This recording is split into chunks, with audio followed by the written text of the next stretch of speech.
Very good morning बच्चों। आज हम शुरू करने वाले हैं chapter number 6 and that is electromagnetic induction. यहाँ पर हम स्टार्ट करें तो सबसे पहले हमें ये समझना होगा कि इलेक्ट्रोमैग्नेटिक इंडक्शन है क्या, जिसको हम 10th क्लास में थोड़ा बहुत तो पढ़ चुके हैं।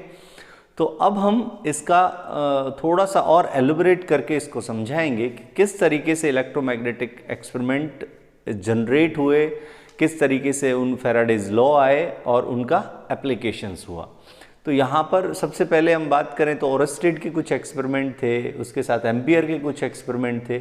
उन्होंने ये तो प्रूव कर दिया था कि भाई किसी करंट किसी वायर में से फ्लो करती है तो उसके पास में यदि मैग्नेटिक निडल ले जाएं तो वो डिफ्लेक्ट होती है। तो इसी पर बेस्ड कुछ एक्सपेरिमेंट ओरस्टेड ने किए, ओरस्टेड के साथ भाई फैराडे ने और हेनरी ने दोनों ने मिलकर कुछ एक्सपेरिमेंट किए जिनको हम आज पढ़ने वाले हैं, और इन्हीं से जनरेट होगा हमारा इलेक्ट्रोमैग्नेटिक इंडक्शन का बहुत इंपॉर्टेंट लॉ जिसे हम फैराडेज लॉ के नाम से जानते हैं।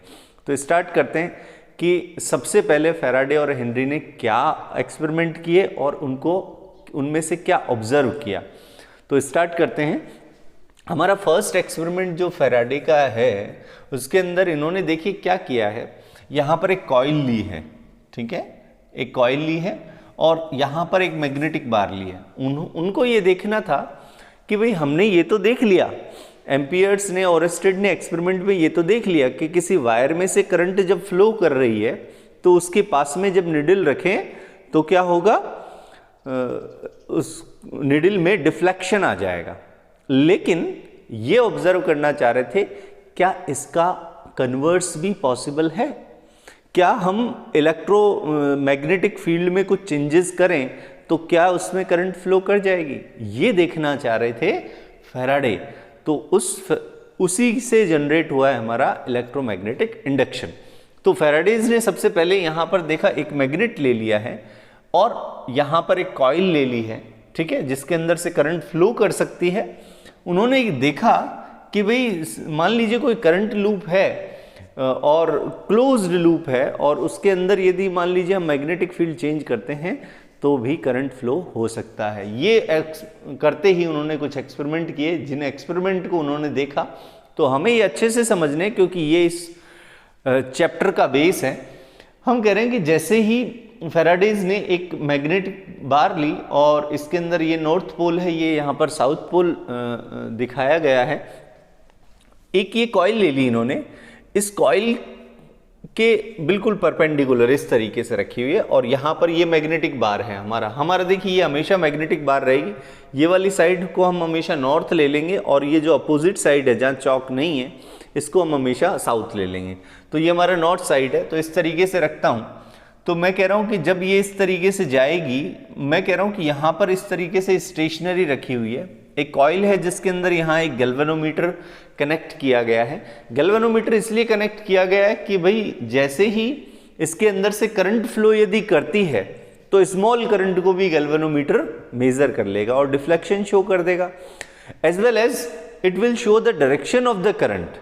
ये डायरेक्शन भी बता देगा क्योंकि गैल्वेनोमीटर में बिल्कुल मिडिल में होती है और इसके लेफ्ट और राइट साइड में जब डिफ्लेक्शन होता है तो हमें पता चलता है कि करंट की डायरेक्शन अपोजिट है। तो यहाँ पर जैसे ही नॉर्थ पोल जो है इस तरीके से, साउथ पोल इस तरीके से, या उल्टा भी रखा जा सकता है, लेकिन उन्होंने देखा कि जब ये स्टेशनरी स्टेट में था, it was in stationery state, तब यहाँ पर कोई डिफ्लेक्शन नहीं था। लेकिन इसकी मोशन यदि इस तरीके से हम इस कॉइल के पास में ले जाते हैं इस मैग्नेटिक बार को, या फिर इससे दूर ले जाते हैं, ठीक है, या तो इसके पास ले जाएं या इससे दूर ले जाएं, दोनों ही कंडीशन में यहां पर डिफ्लेक्शन आता है। ये फैराडेज ने ऑब्जर्व किया। किसने ऑब्जर्व किया? फैराडे ने। जैसे ही हम इसको पास में ले जाएंगे मतलब ये मोशन में रहेगी, और इसके लिए कौन जिम्मेदार है? यहां पर एक वर्ड आता है जिसे हम कहते हैं रिलेटिव मोशन।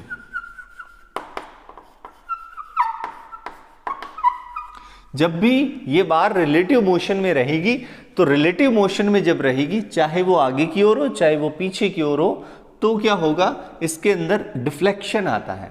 लेकिन ये और समझना है कि फैराडेज ने ये भी ऑब्जर्व किया कि जब इसको आगे की ओर ले जाएं तो एक साइड में डिफ्लेक्शन आता है, लेकिन जब इसको हम पीछे की ओर अवे फ्रॉम द कॉइल ले जाते हैं तो क्या होता है, इसके अंदर डिफ्लेक्शन तो आता है, लेकिन जो प्रीवियस डिफ्लेक्शन था उसके अपोजिट साइड में आता है।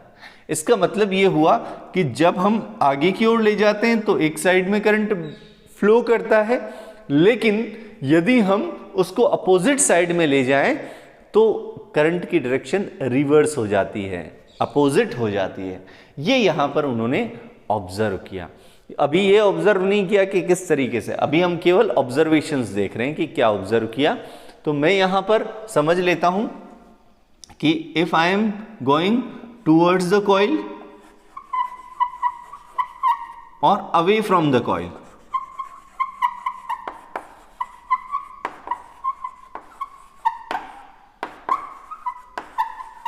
दोनों ही कंडीशन में क्या होगा, एक डिफ्लेक्शन आएगा, डिफ्लेक्शन आएगा, लेकिन वो अपोजिट होगा।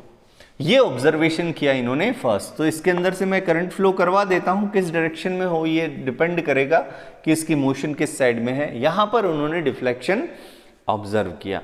This was the first experiment. अब हम बात करते हैं सेकंड एक्सपेरिमेंट की। अभी इसको और कंक्लूड करना है हमें। सेकंड एक्सपेरिमेंट जो है उसमें क्या कहा गया, उसमें यह कहा कि भाई मान लीजिए प्रीवियस जो फर्स्ट कॉइल है, दो कॉइल्स ली यहां पर। फर्स्ट जो कॉइल है उसके अंदर एज इट इज जो पहले वाले एक्सपेरिमेंट में ली थी वैसे ही कॉइल ले ली, इसके अंदर एक गैल्वेनोमीटर लगा दिया है, ये ऑब्जर्व करेगा कि इसमें से करंट फ्लो हो रही है या नहीं। सेकंड कॉइल के अंदर क्या किया इन्होंने, एक बैटरी सोर्स लगा दिया, एक सोर्स लगा दिया, और जैसे ही सोर्स लगाया तो इसके अंदर से करंट फ्लो होने लग जाएगी। करंट फ्लो होती है। अब ये भी स्टेशनरी है, ये भी स्टेशनरी है, लेकिन जब यहां डीसी सोर्स लगाया है और करंट फ्लो हो रही है, इसमें कोई डिफ्लेक्शन नहीं है।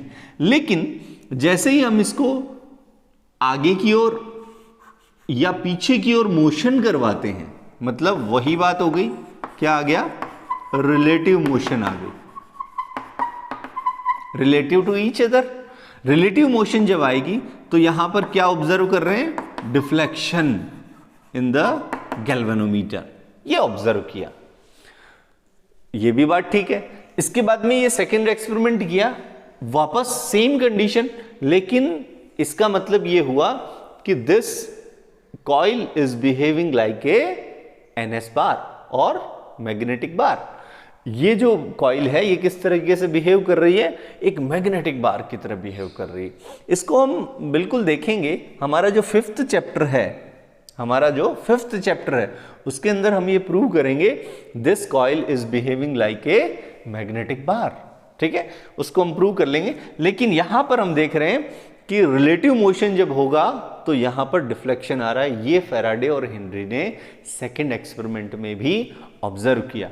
अब हम बात करते हैं थर्ड एक्सपेरिमेंट। थर्ड एक्सपेरिमेंट में क्या किया इन्होंने, बैटरी यही लगाई, ठीक है, सेम इसी तरीके से कॉइल ली, लेकिन यहां पर एक की और इन्होंने अटैच कर दी है। अब इन्होंने ये ऑब्जर्व किया, इसमें क्या ऑब्जर्वेशन थे, इन्होंने ये ऑब्जर्व किया जैसे ही मैं इस की को ऑन करता हूं, जैसे ही फैराडेज ने इस की को ऑन किया, ऑन करते ही जैसे ही ऑन होती है, ऑन होने के साथ ही इसके अंदर एक डिफ्लेक्शन आता है फॉर एन इंस्टेंट, बहुत कम समय के लिए, फॉर एन इंस्टेंट डिफ्लेक्शन आता है यहां पर। लेकिन जैसे ही की कंटिन्यूअसली प्रेस्ड होती है तो यहां पर डिफ्लेक्शन नहीं आता है। लेकिन जैसे ही मैं इस की को, फैराडेज हेनरी ने इन की को रिलीज किया, रिलीज करते ही वापस से डिफ्लेक्शन आया, लेकिन that was also for an instant, बहुत कम समय के लिए वो था डिफ्लेक्शन। दोनों ही केसेस क्लियर हो गए कि भाई यहां पर डिफ्लेक्शन आ रहा है। जैसे ही की को प्रेस करते हैं, की को या तो प्रेस करें या रिलीज करें, दोनों ही कंडीशन में क्या आता है, डिफ्लेक्शन आता है। और डिफ्लेक्शन कितनी देर के लिए, एन इंस्टेंट, थोड़ी सी देर के लिए आता है। ठीक है, तो ये इन्होंने ऑब्जर्व किया। अब ये मोशन में नहीं है, this is not in motion, ये टू एंड फ्रो वाली मोशन नहीं, ये नहीं है। ठीक है, ये केवल स्टेशनरी रखा हुआ, ये स्टेशनरी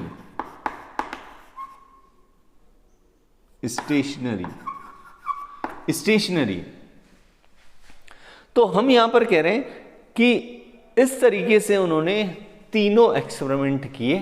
फिर यहां पर एक कंसेप्ट आता है दैट इज मैग्नेटिक फ्लक्स का, ठीक है। उसको मैं यहां पर एक्सप्लेन कर देता हूं। उन्होंने एक एक्सपेरिमेंट, एक डेफिनेशन बताई and that is magnetic flux. Magnetic flux होता क्या है वो देखिए, कोई भी कॉइल या कोई भी एरिया, जैसे हम इलेक्ट्रिक फ्लक्स की बात कर रहे थे वैसे ही हम मैग्नेटिक फ्लक्स की बात करेंगे। उन्होंने ये कहा कि मान लीजिए किसी एरिया से, जिस एरिया जो मैग्नेटिक फील्ड में सिचुएटेड है, उससे जितनी फील्ड लाइंस पास हो रही है वो किसको शो करेगी, that shows the magnetic flux. वापस से समझिए, हमारे पास the number of field lines which is passing through the an area situated in magnetic field is called magnetic flux। और इसको डिफाइन उसी तरीके से करते हैं जिस तरीके से हम इलेक्ट्रिक फ्लक्स को कर रहे थे। तो इलेक्ट्रिक फ्लक्स को हम कर रहे थे, यहां पर मैं phi b की बात करूं दैट इज मैग्नेटिक फ्लक्स, और इसको मैं डिफाइन करूंगा उसी तरीके से, that is E dot D A था, यहां पर B डॉट डी ए आ जाएगा। ए एरिया एलिमेंट है, तो this is called electric magnetic flux. और इसको आप ऐसे भी लिख सकते हैं, that is equals to B D A cos theta integration, ठीक है, इस तरीके से लिख सकते हैं। तो ये हमारे पास magnetic flux. Magnetic flux simple है, ये समझ में आ जाना चाहिए कि मैग्नेटिक फ्लक्स क्या होता है। तो magnetic flux is nothing but it is similar to the electric flux. Electric flux को डिफाइन करेंगे तो सिंपली हम कह देंगे the number of field lines attached to the an area element that is situated in electric field. And इसी तरीके से हम मैग्नेटिक फ्लक्स को भी डिफाइन कर सकते हैं। The magnetic flux is nothing but it is the number of field lines, magnetic field lines attached to the an area element that is situated in magnetic field, and those lines are passing normally to the area, ठीक है। इस तरीके से हम इसको define कर सकते हैं और इसका एक्सप्रेशन उसी तरीके से लिखा जा सकता है। तो ये जब इन्होंने कह दिया है, तो फ्लक्स को जब डिफाइन किया, तो फिर इन्होंने इन एक्सपेरिमेंट को एक्सप्लेन किया कि यहां पर ऐसा हो रहा है तो क्यों हो रहा है। तो उन्होंने बताया कि भाई फर्स्ट एक्सपेरिमेंट को देखें तो जैसे ही हम एक मैग्नेट को यहां रखेंगे, तो मैग्नेट को जैसे यहां रखेंगे, नॉर्थ पोल से जो फील्ड लाइंस से निकलती हैं और साउथ पोल में एंटर कर जाती हैं, ये हम पहले भी पढ़ चुके हैं। इसलिए कुछ इस तरीके से फील्ड लाइंस बन जाएंगी, और फील्ड लाइंस जब बनेंगी तो ये साउथ में एंटर करेंगे, इस तरीके से साउथ में एंटर कर जाती हैं। तो होगा ये कि ये जो फील्ड लाइंस जब इस नॉर्थ से निकलेंगी तो ये निकलती हुई इस तरीके से दिखेंगी नहीं, because these are imaginary lines, लेकिन हम यहां पर शो कर सकते हैं। तो हम यहां कह रहे हैं कि जब ये फील्ड लाइंस अटैच होगी तो जैसे जैसे दूर ले जाएंगे और या फिर इसके पास लाएंगे, तो यहां पर फील्ड लाइन जैसे इस एरिया में से होकर गुजरेगी तो यहां पर फ्लक्स अटैच हो जाएगा। क्या अटैच हो जाएगा? फ्लक्स अटैच हो जाएगा।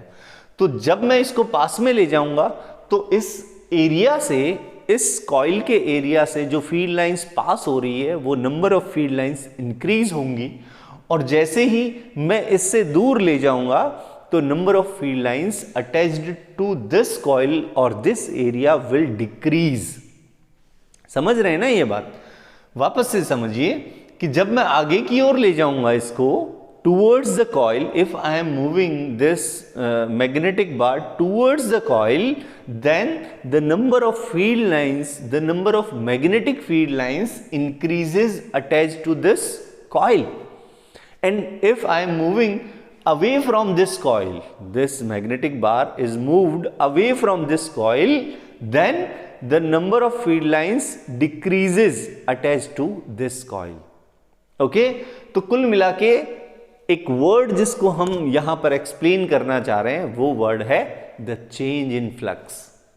Because the number of field lines either increasing or decreasing in both the cases, then we can say the flux is changing. मतलब number of field lines are changing in every case. That's why we can say the flux is changing, because the number of field lines attached to the area is called flux. So we can say who is responsible for this current is the change in flux. Who is responsible? That is the important word, that is change in flux. Flux में जब change होगा तो क्या होगा, यहां पर current flow कर रहा है, यही कंक्लूड कर सकते हैं हम, क्योंकि number of field lines, flux यदि कांस्टेंट हो जाए, if I am not moving this magnetic bar towards the coil और away from the coil, then the number of field lines will be constant at that time. ठीक है, वो number of field lines उतनी ही रहेगी जितनी जा रही है. That's why the flux is not changing. और उस केस में यहां पर कोई डिफ्लेक्शन ऑब्जर्व नहीं हो रहा था. तो ये फैराडे ने एक्सप्लेन किया इस एक्सपेरिमेंट के थ्रू. तो फर्स्ट एक्सप्लेन हुआ, एंड वो इज responsible for this current is change in flux, either decreasing or increasing, doesn't matter, but there must be some change in flux, and that is responsible for this current. Second experiment में देखें कि कोई नई चीज तो नहीं आ गई है. फ्लक्स को कहें तो हम कहते हैं कि पिछले चैप्टर में हम पढ़ चुके हैं या फिर अब पढ़ेंगे, लेकिन हमें याद रखना है कि the coil is behaving like a magnetic bar. तो मैग्नेटिक बार की तरह बिहेव कर रही है, तो डेफिनेटली इससे भी क्या अटैच होगा, फ्लक्स अटैच होगा. इसका एक साइड जो है that will behave like a north pole, और अदर साइड जो है that will behave like a south pole. ठीक है, तो साउथ नॉर्थ की तरह बिहेव करेंगे. तो मान लीजिए ये नॉर्थ पोल है, ये साउथ पोल है, सॉरी, हाँ, तो इस तरीके से बिहेव करेंगे. ये एंटर कर रही है इस तरीके से, ठीक है, इस तरीके से, लाइक दिस. अब ये जो फील्ड लाइंस हैं, यहां पर कोई सोर्स नहीं है, यहां पर सोर्स है, इसके अंदर से कंटिन्यूअसली करंट फ्लो होगी, इस डायरेक्शन में होगी, तो मैं यहां पर करंट फ्लो करवा देता हूं. ठीक है, इस तरीके से करंट फ्लो हो जाएगी.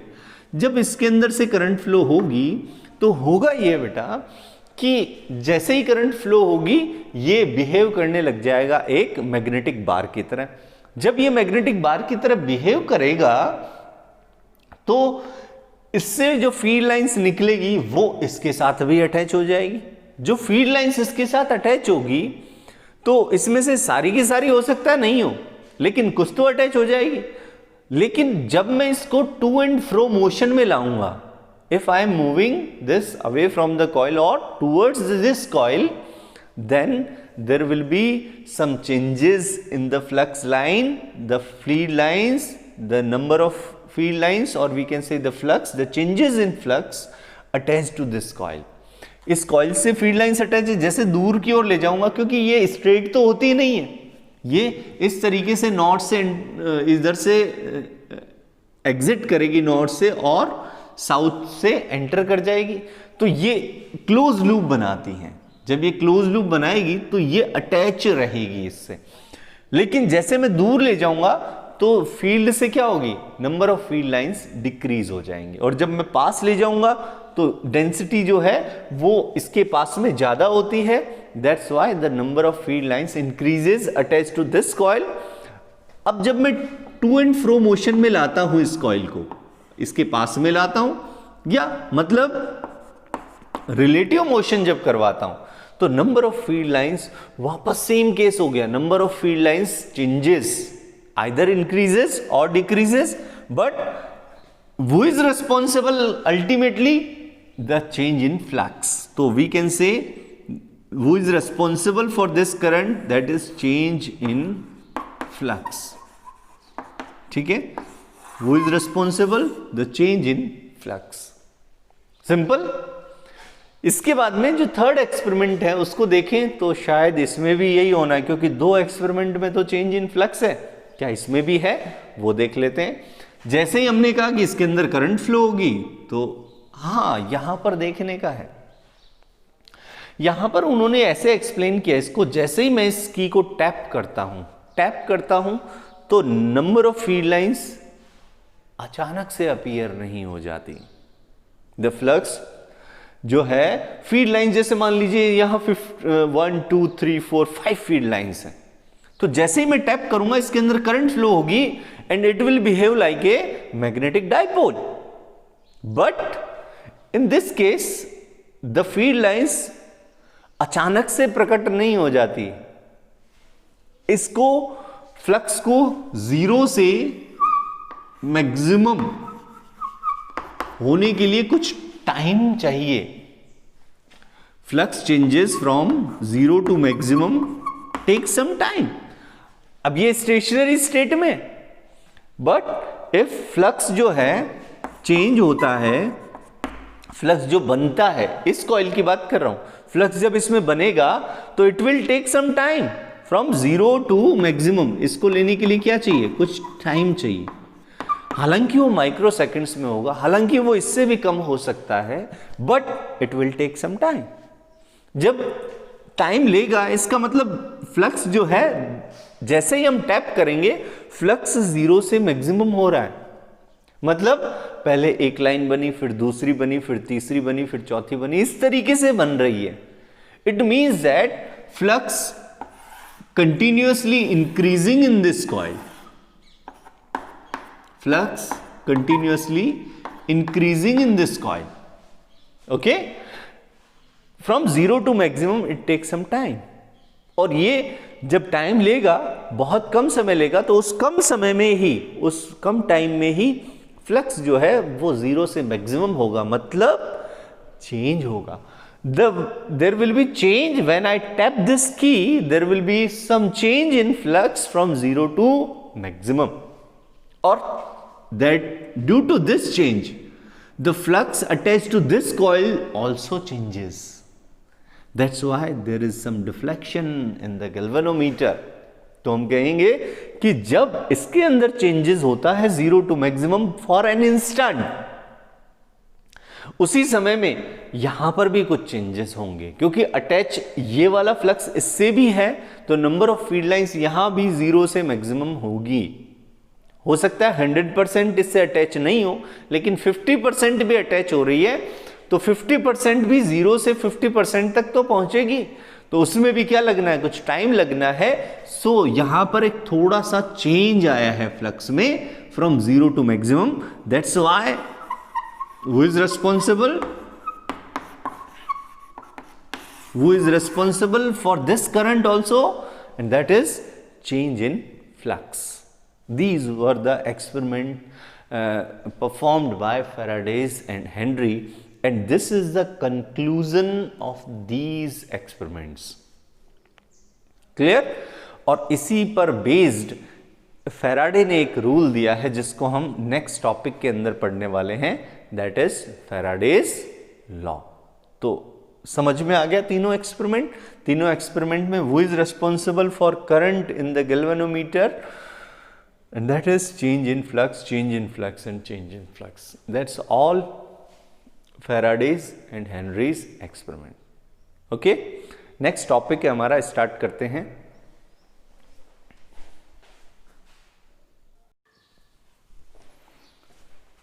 तो बेटा नेक्स्ट हमारा है फैराडेज लॉ. क्या है फैराडेज लॉज जो हैं बहुत इंपॉर्टेंट लॉ हैं, और इस पूरे चैप्टर में इन लॉज का बहुत इंपॉर्टेंस है. तो हम यहाँ पर स्टेटमेंट दे रहे हैं फैराडेज लॉ का. तो फैराडेज लॉ मेनली स्टेटमेंट तो एक ही है, लेकिन फिर भी हम इसको दो पार्ट्स में डिवाइड कर सकते हैं. तो इसका जो फर्स्ट लॉ है वो क्या कह रहा है, वो ये कह रहा है कि जो हमने कंक्लूजन निकाला है, कंक्लूजन क्या निकाला है कि मान लीजिए एक कॉइल है जिसके फ्लक्स में चेंजेस हो रहा है, ठीक है. एक कॉइल है या फिर एक क्लोज लूप है जिसके फ्लक्स में क्या हो रहा है, चेंजेस हो रहा है, तो उन फ्लक्स चेंजेस की वजह से क्या जनरेट हो रहा है, करंट जनरेट हो रहा है इन द कॉइल. बट वो इज responsible for generating current in the coil and that is EMF produced at the ends of the coil. So we can say that कि यदि मान लीजिए एक कॉइल है हमारे पास, इस तरीके से सपोज करो मैं कॉइल बना देता हूं, तो मैं कह रहा हूं कि जब इसके एंड्स पर क्या जनरेट होगा, EMF जनरेट होगा, तो इसके अंदर से करंट फ्लो करेगी. So we can say that जब मैं टू एंड फ्रो आगे और पीछे की ओर इस नॉर्थ साउथ पोल को ले जा रहा था, तो हो क्या रहा था, इसका जो फ्लक्स है वो चेंज हो रहा था. तो यहां पर ये कहा जाता है, फैराडेज ने ये कहा, if there is a change in flux attached to the coil then it will produce EMF at the ends of the coil. ठीक है, समझ में आ गया. तो हम यहां पर कह रहे हैं कि भाई मान लीजिए किसी कॉइल के अटैच्ड फ्लक्स में चेंज हो रहा है, फ्लक्स में चेंज हो रहा है, तो फ्लक्स में चेंज होगा तो क्या होगा, EMF प्रोड्यूस होगा, EMF at the ends of the coil. ठीक है, और EMF से क्या होगा, करंट फ्लो होगा. This was the first statement. If there is a change in flux attached to the coil, it produces EMF at the ends of the coil and current flow, due to this current flows in the coil. तो ये हो गया हमारा first statement. Second statement Faraday का क्या था कि ये जो फ्लक्स चेंज हो रहा है, the rate of change of flux, the rate of change of flux is directly proportional to the EMF produced at the ends of the coil. तो मैं यहां पर कह रहा हूं जो EMF को हम डिनोट करते हैं E से, E is equals to, is directly proportional कह सकते हैं, लेकिन मैं इक्वल टू कह देता हूं, that is d phi by dt and d phi b लिख देता हूं. phi b means the magnetic flux, the change in magnetic flux, the rate of change in magnetic flux. यहां पर देखिए ये चेंज तो हो रहा है, लेकिन dt जब नीचे आ जाता है, टाइम जब नीचे आ जाता है, तो हम कहते हैं कि वो रेट कहा जा सकता है. तो this is the rate of change of flux attached to any coil is equals to the EMF produced at the ends of the coil. The rate of change of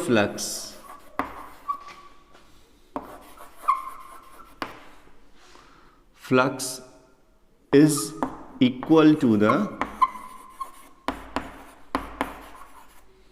EMF, electromotive force, produced at the ends of the coil. Suppose करो there are n turns in the coil, so वो multiply हो जाएगा, जितना ज़्यादा turns होंगे उतना ज़्यादा flux हो जाएगा. यहाँ पर जो है वो एक माइनस का साइन यहाँ पर शो किया जाता है. क्यों शो किया जाता है वो हम नेक्स्ट टॉपिक में पढ़ने वाले हैं. इसका मतलब ये हुआ कि the change in flux opposes to the EMF produced at the end of the coil. ठीक है, मतलब इसका अपोजिशन करता है. This is Faraday's law. तो ये हमारे पास फैराडेज लॉ हो गए. इसका फर्स्ट लॉ हो गया कि फ्लक्स चेंज होगा तो क्या होगा, EMF प्रोड्यूस होगा और उसी की वजह से करंट फ्लो होगी. और जो EMF प्रोड्यूस होगा that is directly proportional to the flux, the rate of change of flux at the, ठीक है, अटैच टू द कॉइल. तो इस तरीके से ये हमारा हो गया फैराडेज लॉ. अब फैराडेज ने ये तो बता दिया कि भाई फ्लक्स चेंज हो रहा है तो करंट फ्लो कर रही है, बट किसी ने पूछा, बोले साहब ये फ्लक्स जो चेंज हो रहा है उसकी डायरेक्शन, सॉरी जो करंट जो फ्लो हो रही है उसकी डायरेक्शन क्या है, EMF जो प्रोड्यूस हो रहा है उसकी पोलैरिटी क्या है. तो फैराडेज ने कहा मुझे नहीं पता. तो इसके लिए फिर कौन आया, इसके लिए हमारे पास आया Lenz, the scientist, famous scientist who gives the direction direction और the polarity of EMF produced by this Faraday's law. ठीक है, तो इस तरीके से उन्होंने बताया, जिसको हम नेक्स्ट टॉपिक में पढ़ने वाले हैं। और ये हैं हमारे फैराडेज लॉज ऑफ, इसको पूरा लिख सकते हैं, इलेक्ट्रोमैग्नेटिक इंडक्शन।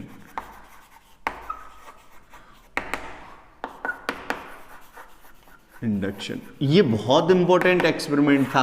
आप सोच के देखिए कि यदि मान लीजिए फैराडेज ने ये एक्सपेरिमेंट नहीं किए होते, ये रिजल्ट नहीं आए होते, तो हाँ, आज हमारा फ्रिज है, हमारा कूलर है, हमारा टीवी है, हमारा मतलब एवरी सिस्टम, हमारा जो भी ट्रांसफार्मर है वो भी जनरेट नहीं होता, क्योंकि ट्रांसफार्मर का बेस भी यही है, दैट इज इलेक्ट्रोमैग्नेटिक इंडक्शन।